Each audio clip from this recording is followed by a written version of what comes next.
Desde o início do seu terceiro mandato à frente da presidência da República, Lula já foi ao estado de São Paulo, ao Rio de Janeiro, mas por enquanto nem passou próximo a Minas Gerais. E o que é que o presidente da República não encontra ainda nas terras mineiras para não ter estado até agora aqui? Para falar sobre um assunto local, como é que estão as costuras para que os candidatos à Prefeitura de Belo Horizonte em 2024 encontrem os seus partidos e os possíveis aliados para a eleição que está chegando neste ano? Esses são os assuntos que a gente aborda a partir de agora no 3 sobre os 3. Os principais fatos sobre os três poderes da República. 3 sobre os 3. Olá, tudo bem? Você está no podcast da Sempre Editora, que sempre traz um trio de jornalistas para discutir os assuntos que perpassam os três poderes da República: o Executivo, o Legislativo e o Judiciário. E surpreendentemente de volta tão cedo, depois das muito curtas férias, está aqui conosco a editora de política no jornal O Tempo, Marina Schettini. Oi, Marina. Eu quase esqueci o sobrenome. É Schettini ainda, né? Tudo bem? Como vai você? Tudo bem, Guilherme. Foi um recesso de fim de ano. Foi recesso? Foi. Foi. Muito rápido, um né? Recesso, mas também é bom voltar, né? É bom descansar, mas também é bom voltar. Com as baterias recarregadas, certamente. Sim, as mentais sim, as físicas nem tanto. Aí é uma outra história. Essa nunca está plenamente recarregada. Bom tê-la de volta conosco, Marina. Quem está conosco aqui e não abandonou em momento algum, desde o ano passado, já criaram uma dupla aí contra mim. É sempre um baluarte das decisões e das coisas políticas que acontecem na capital federal. Editora-chefe de O Tempo Brasília, Francine Ferreira. Como vai, Fran? Tudo bem? Tudo bem, sempre atrasada, mas nunca falto, né? Exatamente. Isso eu posso confirmar. Bom saber que a Marina ainda está presente, né? Ela ainda anda pelos corredores da Sempre Editora. Eu tinha esquecido também a gente era uma dupla antes do meu recesso. Me deixou aqui sozinha. Agora já é a bancada. Tem gente que apresenta MP da remuneração, tem gente que faz costuras políticas. Faz parte, entendeu? Na ausência e no recesso, a gente precisou continuar trabalhando, movendo aqui as correntes da política nacional. Deixa a próxima vez que você tiver 60 dias de férias, o que vai acontecer? Olha, que absurdo uma situação como essa. Eu vou pra onde convém. Eu tô vendo, Centrão. Tá bem Centrão, né? Tá muito, tá de parabéns pelo centrãozismo, tá? Eu só foco no bem do Brasil. Entendi. Exatamente. Vou te contar uma coisa. Bom, você, nosso ouvinte, já sabe. Nós estamos no nosso terceiro episódio desta temporada de 2024. Se você já é nosso seguidor, compartilhe aí com pessoas que você sabe que gostam de política, gostam de algumas análises e discussões sobre os assuntos que passam pela política nacional, a política de Belo Horizonte, política em Minas Gerais. Então compartilhe esse nosso podcast. Se você ainda não é nosso seguidor, está nos ouvindo ou nos vendo pela primeira vez, é o seguinte: pode se inscrever aí no seu tocador principal de podcast ou naquele seu tocador de música, que também estamos por lá nos principais. E você também pode nos acompanhar sempre no youtube.com/otempo. É o nosso canal para acompanhar toda semana, sempre às sextas-feiras, logo pela manhã, tem um episódio novo do 3 sobre os 3 para falarmos sobre diversos assuntos. E vamos tratar de um que tem uma interface entre o que acontece em Brasília e o que acontece em Minas Gerais. O presidente Lula, já desde a sua reeleição para esse terceiro mandato, não reeleição, uma eleição para o seu terceiro mandato, o presidente tem sido cobrado por alguns dos seus aliados em Minas Gerais de: olha, o presidente Lula dará atenção a Minas Gerais, vem aqui, presidente Lula, tem aqui muitos dos seus eleitores, etc, etc. Ainda que ele tenha acumulado uma relação diferente com Minas na última eleição, porque precisou enfrentar um grupo político muito forte, como foi a parceria Romeu Zema e Jair Bolsonaro. Só que desde que a eleição se passou, o presidente, ainda que no discurso tenha dito, não, tem um olhar importante para Minas Gerais, não priorizou exatamente as viagens para Minas. Muito antes, pelo contrário. Esteve no estado de São Paulo, com o governador Tarcísio de Freitas, que está longe de ser um aliado, muito antes, pelo contrário, é um representante de um grupo bolsonarista bastante fervoroso. Já esteve também no Rio de Janeiro com o governador Cláudio Castro, que também está no grupo político em oposição ao PT. Em Minas Gerais, ele também não encontra exatamente um amigo no governo de Minas. Mas nem sequer deu sinais de que poderia passar por aqui. Minto. Deu até alguns sinais, uma possibilidade que viria em função de obras do PAC e alguns outros anúncios, mas alguns aliados disseram que em função de questões físicas, pela cirurgia que fez no ano passado, não pôde estar por aqui. Bom, queria primeiro a sua avaliação, Fran. O que o presidente Lula exatamente não encontra ou encontra em Minas Gerais que faz com que até agora ele não tenha vindo para o Estado? E que peso devemos dar exatamente a essa ausência dele no Estado que, a gente sempre lembra, segundo colégio eleitoral do país com o qual, sem se vencer numa eleição, por exemplo, presidencial, não se consegue chegar ao Palácio do Planalto. Exatamente. Essa questão das viagens do presidente está dando muito o que falar e a gente pode analisar por alguns pontos de vista, sendo que um deles é o constrangimento que esse vai, não vai, essa falta de definição tem causado para caciques políticos do PT em Minas, né, que até mesmo nem estão sendo recebidos pelo presidente ou para o núcleo duro, vamos dizer assim. Tem também qual que é a força final desses nomes de Minas, né, do PT? Eles não estão conseguindo convencer o presidente de ir ao Estado? E aí a gente pode falar de uma terceira opção, de uma terceira linha de análise também, que os interlocutores contam, que é justamente o seguinte. Por exemplo, se citou São Paulo e Rio de Janeiro, né? São Paulo, um fórum, uma praça importante para a economia, né? Para o mercado financeiro. Então é natural o presidente ir até lá. E lá, por mais que seja o Tarcísio de Freitas, nunca se teve nenhuma animosidade maior, sempre foi muito bem recebido.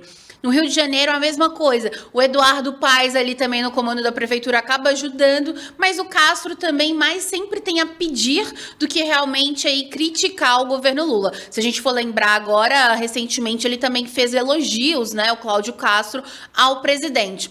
Agora, se a gente pega Minas Gerais, uma das análises que a gente chama dos palacianos, né, é justamente porque há uma animosidade muito grande, mas também não se tem pautas, digamos que positivas para o presidente ir até o Estado em função do governador Romeu Zema. A gente pode lembrar recentemente a questão da dívida de Minas, que a gente tanto fala, mas também a gente pode lembrar de vários outros gestos que ele já fez desde quando estava na gestão do ex-presidente Jair Bolsonaro, né? Isso a gente também coloca no cálculo. Só que é interessante porque quando a gente pega o mapa assim, vai analisar no ano passado onde o presidente não foi, ele também não foi, por exemplo, em Santa Catarina, que quem comanda Jorginho Melo, né? Que também tem uma postura parecida com a do Zema em relação a tem uma forte aliança com Jair Bolsonaro e sempre critica Lula. Lula também não foi a Alagoas, aí vale uma outra análise, porque a gente está falando de Arthur Lira, o estado de Renan Calheiros também. Mas é interessante a gente pegar justamente desse ponto de vista em que o presidente na verdade, quem monta a agenda do presidente hoje, que o pessoal fala, até brinca, que é muito paulista montando a agenda do presidente. Então começa esse regionalismo, esse bairrismo também a brigar, né? Mas é interessante de perceber assim, mas o presidente vai lá agora, não tem definição de quem vai ser o candidato para a prefeitura de Belo Horizonte, ele vai ser questionado sobre isso. Lá também ele vai ser pressionado por várias pessoas do partido sobre definições, não só em BH como em outras cidades. Vai ter que lidar ainda com essa questão relacionada a Romeu Zema. Então tudo isso se coloca no jogo, Ibrahim, só que o fato é que para o presidente, para ali quando a gente olha para a base, para o eleitorado dele, a militância do PT, assim, e também prefeitos de várias cidades tá sendo um desprestígio danado. E isso em ano eleitoral. Então, soma mais uma coisa aí. Então, é um efeito dominó, vamos dizer assim, é uma junção de vários fatores que fato é que tem mostrado que Minas Gerais hoje, deixando fora bairrismo ou qualquer coisa do tipo, não tem sido prestigiada, e não só pelo presidente, mas também por ministros aí do chamado núcleo duro, né, que tem poder na caneta para anunciar obras, e mostra também que falta, de certa forma, uma articulação dos caciques políticos do PT, né, de chegar e de fazer uma pressão, de explicar coisas que pra gente parecem óbvias em relação ao Lula, né? Porque, assim, o presidente no ano passado foi em vários estados várias vezes, Minas Gerais nada ainda. Será que não poderia ter trabalhado mais também por um convencimento? Fato é que hoje o estado está desprestigiado em relação a isso, e a base preocupadíssima, porque esse ano deve-se ter polarização em vários municípios, né? E sem a presença do presidente ali, que é o presidente, né? Não é um cabo eleitoral qualquer, é o presidente mostrando que não tem prestígio, a situação fica complicada. Marina, você avalia de que maneira essa ausência do presidente Lula? E é preciso, e eu vou repetir a ressalva que eu fiz no início da nossa conversa, de que houve um impedimento físico do presidente de estar no ano passado, pelo menos numa parte do ano. Mas tiveram outras tantas datas em que... Ele foi em 18 estados, né, no ano passado. Ainda que não houvesse efetivamente uma data naquela janela de tempo antes e pós-cirurgia, havia um outro espaço e acho que é difícil acreditar que o presidente não tinha um anúncio ou uma obra sequer para estar em Minas Gerais. O Guilherme, eu acho que não só a presença física, né? Faltam gestos também. Falta ali uma publicação que seja que ele faça, um aceno, uma obra mais voltada para cá, com uma fala do presidente. Então, não é só a presença física. Falta também gesto vindo do presidente. E a gente sabe que em política isso é extremamente importante, principalmente na era hoje que a comunicação é feita ali por rede social, é mais fácil chegar a todo mundo. Então esse cuidado, esse carinho do presidente com Minas poderia ter sido demonstrado de outras maneiras, já que a presença física dele não foi possível por sei lá qual motivo que foi. Mas acho que tem duas coisas importantes. Minas merece atenção porque Minas foi um estado extremamente importante para o Lula na eleição.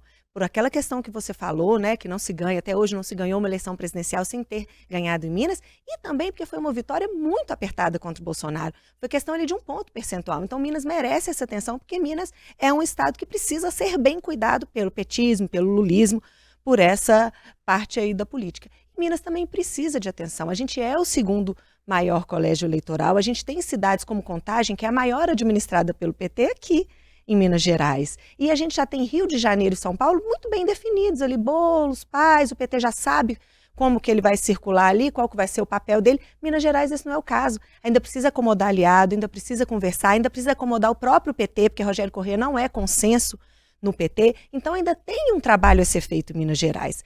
E a eleição está aí, o Lula vai precisar começar a viajar o país de todo modo. Foi o primeiro ano ali, com toda aquela questão internacional, que já foi dita, explicada, precisava reposicionar o país, ok? Todo mundo ali, que eu falo todo mundo do PT, os mineiros, o PT em outros lugares do país entendem aquilo, mas agora a eleição está aí, precisa do apoio do Lula. E já foi dito também por Lula, por interlocutores mais próximos a ele, que o Lula ia participar de eleições onde tivesse um embate muito claro entre petismo e bolsonarismo. Minas é um deles, né? A gente tem o Zema aqui. Então é um estado, sim, que precisa de atenção. E é muito importante, se a gente pensar só na capital, fazer o palanque aqui, inclusive para 2026.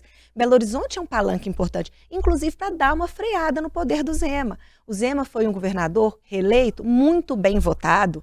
Ele tem uma avaliação. Atuais de avaliação ele tem uma avaliação muito boa. Então é preciso fazer um nome para poder fazer um contraponto a isso. E o Lula ainda precisa apagar um incêndio além dessa questão eleitoral, que é o que foi criado com o Pacheco. Quando ele dá aquele espaço para o Pacheco, dá aquele palanque para o Pacheco na negociação da dívida e não inclui os petistas, porque ok, que ele é o presidente do Senado, ele tomou a frente, ele tinha poder, visibilidade para se colocar naquele momento, mas o Lula não incluiu os petistas. O Lula deixou aquele palanque único exclusivamente para o Pacheco. Criou um ciúme muito grande que isso precisa ser revisto e precisa ser cuidado. O Lula tem tratado o PT em todas as decisões dele, desde indicação para cargo, ministro do STF, ministro ali do ministério dele mesmo, do primeiro escalão dele, ele tem tratado o PT como uma parte do governo dele que ele pode deixar para depois, tipo, com o PT eu resolvo. Não, vamos fazer aqui, a gente acomoda o aliado, a gente resolve aqueles incêndios, mas com o PT depois eu resolvo. Até porque na prática é isso mesmo, né, Maria? Ele tem sido aquele que aperta o botãozinho e diz assim, gente, a decisão não estava tomada, mas agora ela será essa. Mas acho que até isso aí tem um limite, né? Porque existe uma coisa que não é só a falta da presença física, ou falta de gestos. Há uma parte ali dos petistas, das lideranças, dos caciques, que já tem interpretado isso até como uma coisa intencional, abandonando o PT em 2024, propositalmente, deixando o PT se virar ali sozinho, para poder deixar feliz ali PSD, Pacheco, já pensando em 2026. Porque Minas tem um perfil, assim, um eleitorado muito conservador, com Zema com muita força, bolsonarismo com muita força. Então, talvez um nome muito petista, muito radical petista, seja mais difícil de encontrar espaço no eleitorado mineiro. Então, talvez por isso ele esteja favorecendo tanto o Pacheco e seria uma coisa intencional. Que aí, quando se fazer essa análise, eu acho que é pior ainda para quem está aqui. Para o petista que está aqui, para o petista histórico, para o petista que foi tão importante em toda a trajetória do Lula, não só até na última eleição. Eu acho que tem um ponto aí, Marina, da perspectiva eleitoral, e eu imagino que essa análise não deva escapar do presidente ou de quem conhece Minas Gerais e de alguma maneira leve ao presidente isso. O PT, nos últimos anos de governo ou de prefeitura, não tem acumulado resultados favoráveis, e muito antes pelo contrário. Em Belo Horizonte, por exemplo, as 2 últimas campanhas de disputa para prefeito foram com figuras políticas históricas do partido e que tiveram resultados muito ruins. Acho que são 17 anos fora da prefeitura. Fora da prefeitura, depois de ter administrado por 2 gestões, com Patrus e com Fernando Super bem Pimentel avaliado. diretamente, e ainda numa outra gestão, numa cogestão com Célio de Castro e também com o prefeito Márcio Lacerda. Então, uma distância muito grande, ainda que hajam quadros de rescaldo ainda dentro da gestão Fuad que vieram da primeira parte de Alexandre Calil. Mas me parece haver uma análise clara de que, somado ao desempenho muito ruim de um dado objetivo, Fernando Pimentel, ex-governador de Minas Gerais e do PT, foi o único governador a não se reeleger na história democrática de Minas Gerais. O que mostra que o PT tem um problema enorme nas mãos para resolver e acho que quando se olha na tentativa da via de mão dupla, o PT olha para o presidente Lula como, me parece, uma alternativa para conseguir, ou talvez a pedra de toque, para conseguir, dentro do Estado, expandir a sua visibilidade como uma figura popular capaz de romper barreiras, inclusive da disputa eleitoral entre PT e PL. Mas eu não acho que o olhar da mesma via do Palácio do Planalto para Minas seja esse. Talvez seja o do Estado, que não tem uma figura política de tanto tamanho para uma disputa eleitoral em que você olha e diz: este é o candidato do PT que chega para essa disputa. E isso em outros momentos existiu no partido. O próprio Fernando Pimentel, quando da última disputa ao governo, os candidatos que tiveram o PT quando venceram Patrus e quando venceram Fernando Pimentel, claramente eram nomes que, se não eram únicos, mas despontavam com um grau de competitividade que era difícil dizer, esses não vão. E talvez essa análise eu acho que esteja pesando. Um compromisso do presidente de ter de vir para um estado em que ele percebe, olha, eu não sei exatamente se o companheiro X ou Y é aquele que tem mais capacidade objetiva de lidar com este eleitorado, que já deu mostras específicas de que na sua decisão para governo ou na sua decisão para prefeito tem uma rejeição ao PT.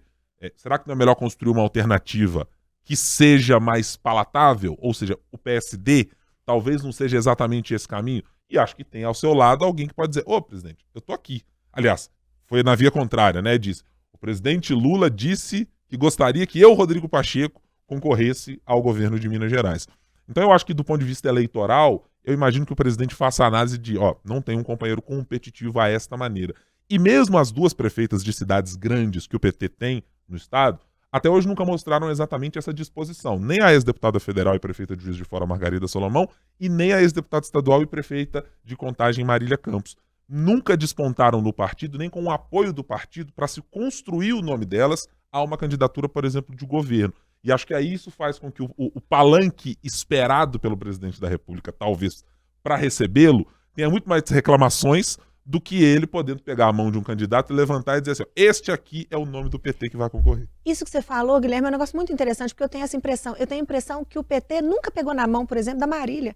E a Marília, a gente vê ela super bem avaliada em Contagem, muito bem eleita, maior que o PT. A gente costuma dizer que a Marília em Contagem é maior que o PT. Será que o PT não consegue enxergar isso? Espero, eu acho, concordo demais com o que você falou. Eu acho que o Lula talvez tenha essa visão, eu não sei qual mão levantar, mas eu espero que junto com essa análise ele pense: faço uma autocrítica, por que será que eu não tenho uma mão natural a levantar? Por que isso não foi construído até agora? E será que o PT não vai atentar que ele precisa construir, vai viver de Lula até quando?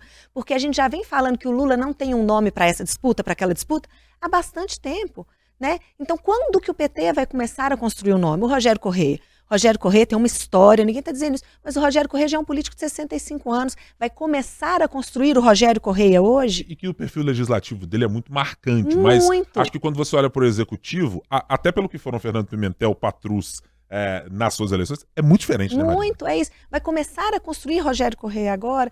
A impressão que eu tenho é essa: olha, a gente não tem, então tá bom, a gente não tem, vamos buscar alguém em outro partido. Mas a gente nunca vai construir alguém nosso.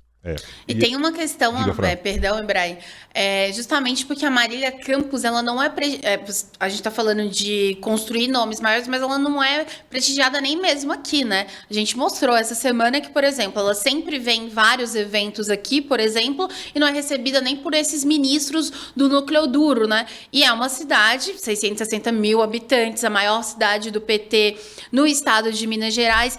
E isso tudo também mostra como a divisão do PT, como que é tão forte internamente, que é uma coisa que também atrapalha com que o partido consiga se unificar com o nome. A gente pode pensar agora que recentemente o Haddad, durante uma entrevista, ele falou que é preciso pensar numa sucessão do Lula, deixando claro, não, o presidente já tem mais de 80 anos e tudo mais, então é possível pensar, é uma coisa natural também. E a partir do momento em que ele falou isso, já veio uma outra ala do PT aí com a Gleisi, com o Lindbergh, justamente falando, olha, não é para falar de sucessão agora não, e nem se coloque como possível nome. Então também é uma divisão interna tão grande que isso faz com que, e deixa muito claro, que o PT ele é muito desorganizado de certa forma, não só nacionalmente, mas em vários estados. E Minas também, se a gente for parar para pensar, é sempre uma divisão, né? E isso também atrapalha com que se tenha unificação em relação ao nome. E eu acredito hoje que em relação a outros partidos, por mais que tenha divisão ali, que é natural, uma ala ou outra, mas eles conseguem chegar em um consenso. Mas o presidente Lula ainda também tem uma questão de pensar tanto no nome dele, no que é melhor ali para ele ali na frente, que isso também impede com que consiga olhar com outros olhos e favorecer pessoas que estão dentro do partido mesmo, né? Porque como vocês bem disseram, né? A Marina disse, né? O PT depois eu me resolvo, né? Eu acho que passa muito essa visão. Então, essa desorganização interna também, essa briga são várias brigas ao mesmo tempo, essa busca por protagonismo, ela até mesmo ultrapassa. E aí é o que a gente vê. Então, por exemplo, em Minas, tanto na prefeitura de Belo Horizonte, em outras prefeituras e no governo de Minas mesmo, a gente tem que forçar um pouco a cabeça ali para lembrar qual foi a última vez que o PT esteve, né? Então, isso também é fruto do que o partido tem construído nos últimos anos, nos últimos períodos. Eu vou adicionar mais um componente que me parece também importante, quando eu considero a maneira que o presidente Lula enxerga como se pode colher na preferência do eleitorado algum ativo ou algo de positivo. O presidente sempre aposta que, com a economia, é o caminho principal para romper divisão política, para romper críticas de lado a lado, para fazer parlamentares, mesmo de campos políticos separados, serem trazidos, se não para o seu lado, mas uma possibilidade de alguma porta aberta para o diálogo. E aí olhamos para aquilo que o governo federal tem a trazer para o governo de Minas Gerais, hipoteticamente. Eu estava olhando os números do PAC anunciados no ano passado. A estimativa global, considerando concessões e possibilidades de privatização de BR-040, de trecho lá de Juiz de Fora, de BR-381, aqui do que está se pensando para Belo Horizonte, no aeroporto Carlos Prates e outras que estão incluídas lá no PAC, estamos falando de algo da ordem de 172 bilhões de reais. Desse anúncio do PAC, e a gente está olhando para o orçamento e vendo, tá difícil arrumar dinheiro aqui, tá difícil arrumar dinheiro acolá. Qual é o risco gigantesco que um anúncio do presidente Lula hoje tem se estiver em Minas Gerais? É de que daqui 2 anos, quando a eleição se aproximar, nada esteja concluído. Ou que não haja recurso efetivo para você dizer, Lula pisou aqui em 2024 e prometeu que isso aqui estaria, se não concluído, com uma obra adiantada ou algo dessa natureza. Então ele passaria de alguém que trouxe recurso daquele presidente, e ele gosta de usar essa expressão, não, eu sou republicano, eu olho para Minas Gerais, eu olho para os estados de uma maneira e não vejo quem é o governador. Mas o presidente que poderia pisar em 2024 ou 2023 por aqui, teria o que a entregar, se não para si mesmo o risco de entregar uma obra em 2026, cuja conclusão é incerta, ou cujo recurso talvez faltaria. Então eu acho que talvez o presidente use essa chave da economia para dizer o que eu tenho lá em Minas Gerais diretamente para poder entregar. Em que obra e que palanque que eu vou pisar? Em que lugar eu vou poder puxar plaquinha em 2026 quando a campanha vier e quando ou um aliado do meu, ou gente do meu partido, ou um aliado político estiver por lá. E eu acho que o presidente Lula considera, sim, isso como algo muito importante, porque é assim que ele se comunicou com muito do eleitorado refratário a ele nos seus 2 primeiros governos. Era dizer, o pessoal do PT tá brigando aí, mas quem tá organizando a economia aqui é o Palocci. Vocês estão brigando aí com o Henrique Meirelles, com o ministro? Pois é, mas quem está fazendo o superávit aqui é ele. Então, parem de reclamar, porque daqui a pouquinho eu faço a economia virar e as coisas se resolvem. E eu acho que hoje ele não tem essa certeza de que em Minas é possível fazer, somando todos os componentes, os problemas fiscais que ele tem no governo federal, somados a uma oposição no governo do estado, que não tem nem sequer uma porta aberta para receber um investimento mais ou menos e subir ao palanque.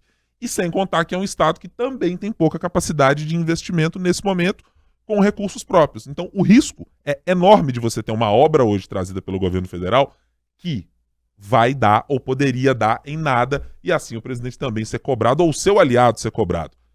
O governador Romeu Zema sentiu um pouco na pele isso quando se trata dos hospitais regionais.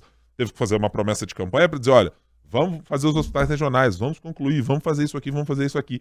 Aí você olha para o caixa, tenta tatear onde tem recurso, não tem recurso. Muito possivelmente ele vai ser cobrado em 2026 se essas obras não estiverem concluídas. É o que sempre aconteceu com o metrô, né? A Dilma veio, prometeu, lembra 1 bilhão? 1 bilhão pro metrô, vai chegar, nunca chegou, então é esse risco. Acho que... Faz um buraco lá na... O do famoso buraco da Metrominas do na gestão Márcio Lacerda. E que acho que, na verdade, clássico. Foi feito na gestão Márcio Lacerda, mas a pedido do governo de Minas na gestão Anastasia, se eu não estiver enganado, né? Que também estava ali no meio daquela história. Nossa, como vocês estão ficando velhos no noticiário, gente. Que coisa impressionante. Ninguém lembrava disso, a não ser vocês três. Eu que não tinha comentado. Vocês três, o ato falho. Exatamente, vocês três. Assim. Você ouvinte também que está nos acompanhando. Entendi. É por isso. Vamos aproveitar aqui para mudar de assunto, para tratarmos agora sobre a nossa pauta local. Afinal de contas, o ano de 2024, quando a gente conversa, e eu fiz aqui no Café com Política algumas conversas com vereadores aqui a colar, o que a gente mais escuta é as formações de chapa para vereadores já estão a todo vapor. Mas ainda tem um outro ponto para fechar. A formação de chapa, muitas vezes, está vinculada ou o vereador espera para saber, mas e aí, vamos apoiar quem para a candidatura a prefeito? Tem algum palanque exatamente no qual eu vou subir? E a gente teve alguns arranjos nesse final de ano de indicativos do que pode ser a eleição de 2024, alguns até com diferenças específicas em relação ao ano passado. Acho que para o prefeito de Belo Horizonte, os ecos do PSD fraturado ou não muito amistoso em relação a ele estão batendo um pouco mais a porta. Para o vereador Gabriel Azevedo, que sempre diz que não gosta de partido, também não está com muitas portas abertas em determinadas legendas e até algumas que talvez ele julgasse serem muito possíveis. Tem gente que está nessa disputa há mais tempo, com o nome, mas tem problemas em vários partidos pelos quais passou, que é o senador Carlos Viana. Então tem um cenário bastante aberto. Marina, você quer chamar a atenção para algum ou alguns desses nomes? Que avaliação você faz desse momento em que abrimos 2024 e mirando já para a eleição desse ano? Eu acho que 2024 tem uma diferença de 2020, a última eleição para o prefeito, porque lá a gente tinha um nome consolidado, que era do Calil. Então tudo circulava ali, então já se sabia que a gente tinha o Calil, então os partidos estavam fazendo as suas contas, os seus cálculos, as suas negociações, já sabendo quem iam enfrentar. Agora, nesse ano, é um pouco diferente. Então acho que nessa altura do campeonato, é um pouco natural que a gente tenha esses nomes pipocando por aí, né? A gente fala em 14, mais ou menos. Então, acho que é normal isso acontecer agora. É a hora dos partidos negociarem, é a hora deles mirarem ali o que a concorrência está fazendo. Porque, por exemplo, se um nome de direita sai e a gente tem vários nomes de direita pipocando, vai dividir os votos, favorece a esquerda, o mesmo raciocínio para o lado oposto. Então, acho que é a hora realmente dessas negociações acontecerem. Eu acho que a gente tem ali dos 14 nomes, cerca de 5 ali de esquerda, mas também sempre tudo muito aberto, porque a gente tem, por exemplo, PSOL e Rede, cada um com um candidato, eles são federados, então ali a gente já vai tirar um nome. A gente tem PT com Rogério Correia, que está ali negociando com o PSD, muito ligado a 2026, então provavelmente a gente vai ter uma solução ali nos dois, quem vai. A gente tem muita coisa para acontecer. A gente tem do outro lado, por exemplo, republicanos, como um partido-chave para definir ali nomes importantes que estão esses que estão circulando. O Mauro Tramonte, que diz que não vai ser candidato, mas o nome dele ainda é citado. A gente tem o Gabriel Azevedo, que pode ser ali, que tem republicanos como alvo, mas negocia também MDB, União Brasil. A gente tem o Viana, que pode ir para os republicanos também. Então, só com esse partido, a gente tem 3 nomes que podem se transformar em um, dependendo de como a coisa vai virar. O que eu acho realmente é que a polarização vai estar muito certa, muito firme, muito presente. Então, acho que a gente vai acabar transitando ali numa direita entre talvez Viana e Engler, Do outro lado, Fuad e Rogério Correia, eu apostaria ali mais no Fuad por enquanto. Então, acho que ainda está aberta, essas negociações estão acontecendo, mas que a gente vai ter um afunilamento, sim, nesse número de nomes. A gente teve muito candidato nas últimas eleições, mas é isso, com um já definido e os outros tentando ou marcar posição, né? Mas nesse ano a gente tem muita coisa, está muito indeciso e sem um nome realmente muito forte para cada lado, direita, esquerda, centro-esquerda, chamarem de seu ali como meu candidato, por mais que o Engler já diga que ele está ali mais firme na direita, mas a gente tem Carlos Viana muito forte ali, porque é isso, a gente precisa pensar, sai os dois, divide o voto da direita. Então pode ser muito ruim para eles. E eu acho que a gente vai ver essas definições começarem a acontecer de acordo com o calendário eleitoral. Totalmente. A gente chega ali a abril, por exemplo, né? Vamos citar, eu acho que abril é quando é a questão do domicílio eleitoral. Eu preciso dizer qual o domicílio eleitoral definir. O Aihara, por exemplo, o deputado Pedro Aihara, se ele ficar embrumadinho realmente, sair de Belo Horizonte, já tira o nome da disputa aqui. Que parece, nesse momento, aquele que submergiu por completo dessa disputa e não está aparecendo para nada, nem se colocando em alguns debates, como o do próprio Brumadinho, que é uma cidade na qual ele tem muita relevância e conhecimento. Talvez fosse até mais fácil uma eleição, ele com um partido novo aí, né, depois da fusão, talvez seja uma oportunidade do partido se firmar, é uma hora importante para o partido, né? Ganhando uma eleição, que é mais chance lá em Brumadinho, talvez seja uma boa estratégia, isso precisa ser pensado. Então, quando a gente fala em 14 nomes, a gente tem esses nomes, né? Nomes que estão ali na mesma federação, então vai ter que sair um deles ali, provavelmente, né? Vai ter que sair, e tem esses nomes como o Aihara, que pode ir até para outra cidade. Então ainda está muito aberto, realmente. Eu tô olhando e eu fui buscar aqui nos partidos um pouco dessa ideia da terceira via. Porque, bom, a gente já tem dado essa percepção, e eu concordo plenamente com a Marina, de que em algum momento essa eleição se polarizará. E ainda que não seja no segundo turno, por questões evidentes de termos apenas 2 candidatos, mas é que em algum momento até o tipo de debate que vai ser levado à frente na cidade, eu acho que ele se tornará polarizado. Não me parece haver pontos de consenso entre parte dos candidatos sobre o que discutir. É claro que em algum momento todos eles vão dizer o metrô de Belo Horizonte é uma prioridade. Ok. O anel rodoviário de Belo Horizonte é uma prioridade. Sim, todos nós sabemos e todos nós não somos mais, entre aspas, enganados pelas promessas, a não ser no dia que o anel tiver efetivamente reformado, assim a gente acreditará. Mas eu acho que esse centro, digamos assim, político é que está me chamando muita atenção pelo volume dos movimentos. Porque, bom, olhávamos para o ano passado com uma candidatura absolutamente consolidada do prefeito Fuad Noman, ainda que ele tenha dito que não é hora de preocupar e que não sabe sequer se será candidato, mas que começou a receber, ele passou a ser, sabe aquela ideia do quadrozinho, da mirazinha na parede naqueles filmes americanos em que você começa a jogar os dardos? Começaram a surgir uma série de dardos em direção à candidatura. Convite de outras legendas para que o Fuad, se não estiver bem no PSD, possa concorrer para outro lado. Dentro do PSD, um coro aumentado de uma parte do grupo do PSD que não tem boa relação com o prefeito e que não gosta da ideia de ser o prefeito, o condutor do processo do PSD por aqui.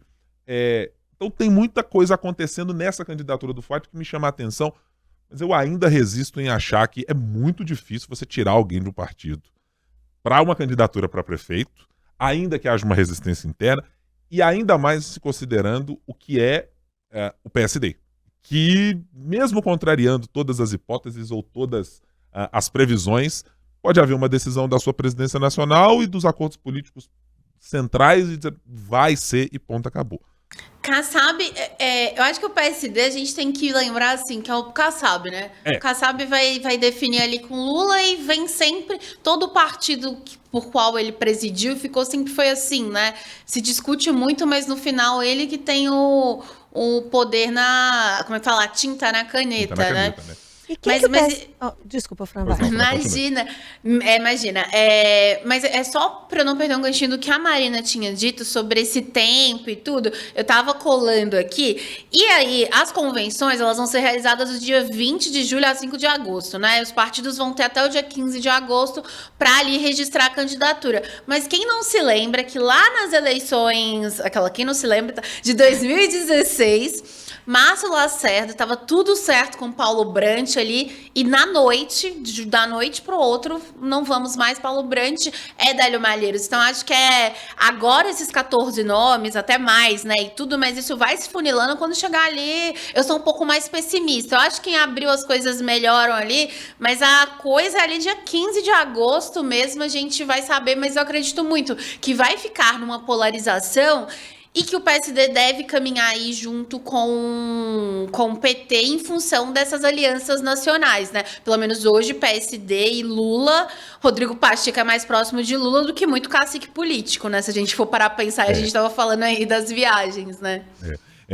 Eu tô considerando muito esse cenário mesmo. Vai ter muita mudança, claro. Não dá pra esperar que seja muito diferente. De preto no branco, exato. Não vai ser. E nós temos, nesta eleição em particular, um legítimo representante daqueles mudanças aos 45 ou 45, mais os acréscimos do segundo tempo, que é o senador Carlos Viana, né? Foi marcado nas últimas eleições exatamente por isso. Mudou de partido no último minuto para ser o candidato de Jair Bolsonaro, juntamente com seu filho Samuel Viana. Até outro dia teve aqui e contou um pouco. Por falar em Carlos Viana, eu também fico muito atento e quero prestar muita atenção no que vai ser daqui para frente exatamente o movimento político de Carlos Viana. É um sonho dele, né, pessoal. Sempre teve uma vontade, ele nunca escondeu isso de ninguém, né? Sim, e quem está no entorno de Carlos Viana diz claramente que isso é algo que se discute. A mesa é essa vontade, essa relação com ele, com a qual ele tem com a cidade de Belo Horizonte, etc.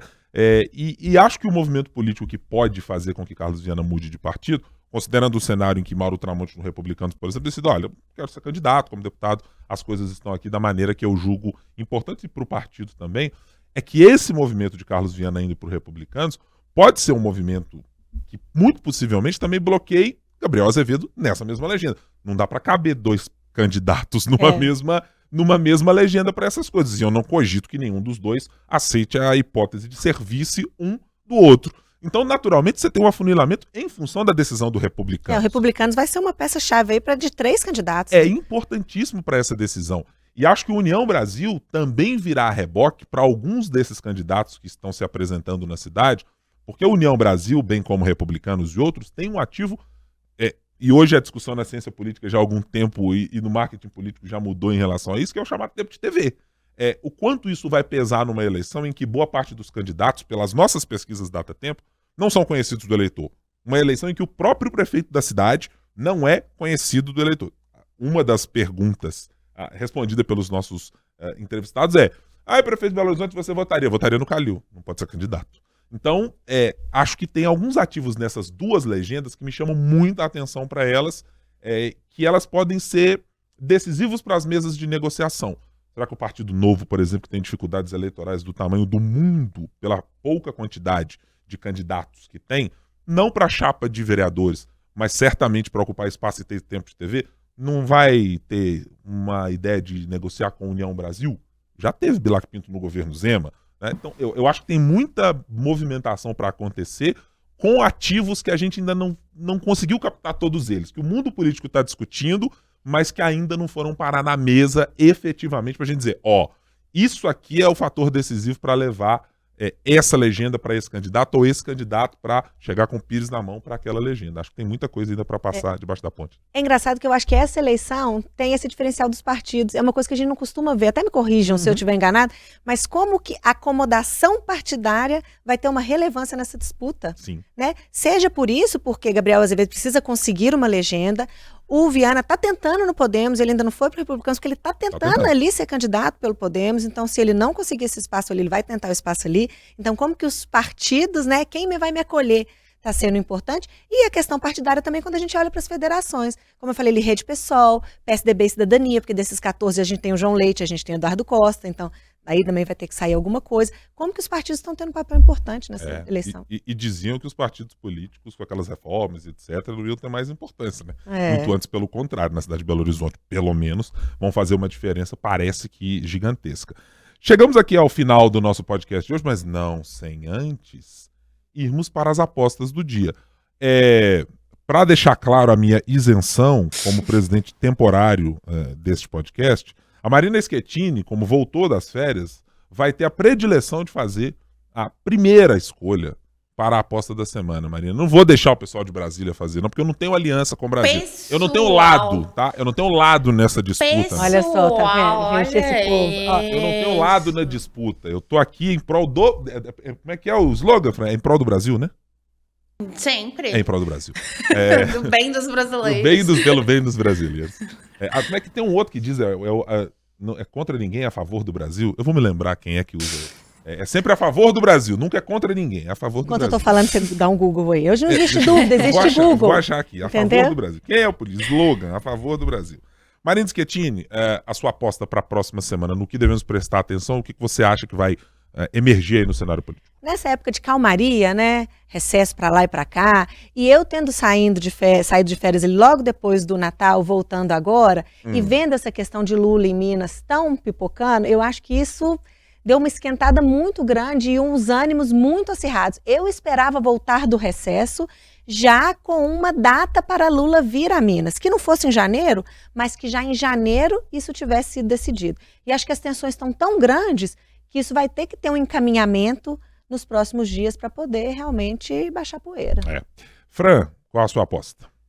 Então, já que a Marina pegou, tô brincando. Não, tô brincando. Não, vamos ficar de olho.